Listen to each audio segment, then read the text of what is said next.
Ya, hari ini saya sengaja bertemu dengan seluruh keluarga besar Pak Pres dan juga Pak Pos, karena dari informasi yang kita dapat ada dua ya, baik Pak Pos maupun Pak Pres yang keluarganya memang sudah menjalani isolasi mandiri, dan berdasarkan kebijakan dari pemerintah kota, memang keluarga-keluarga yang menjalani isolasi mandiri akan kita berikan bantuan.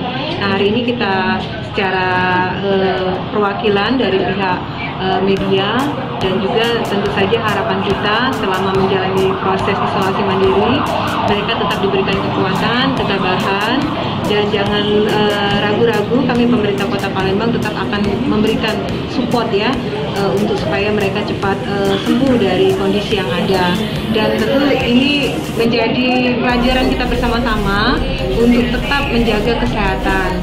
Dan apalagi saya mengingatkan sekarang kan kita memasuki PSBB tahap kedua. Jadi saya berharap kawan-kawan tetap mengikuti protokol kesehatan, mengedepankan protokol kesehatan dalam melaksanakan kegiatan sehari-hari, terutama mengikuti kegiatan-kegiatan yang nantinya bisa dalam arti menggambarkan suasana Kota Palembang.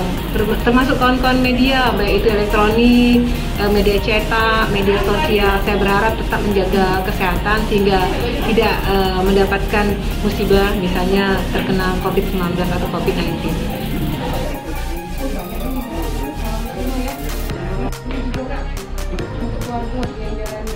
Banyaknya saya memang cukup banyak ya, saya belum begitu mendata secara keseluruhan, tapi yang akan mendapatkan bantuan dalam satu kakak itu seluruh jiwa. Jadi misalnya kalau dalam satu kakak ada 5 orang, maka 5-5-nya akan kita berikan bantuan, karena kita menghitungnya per jiwa.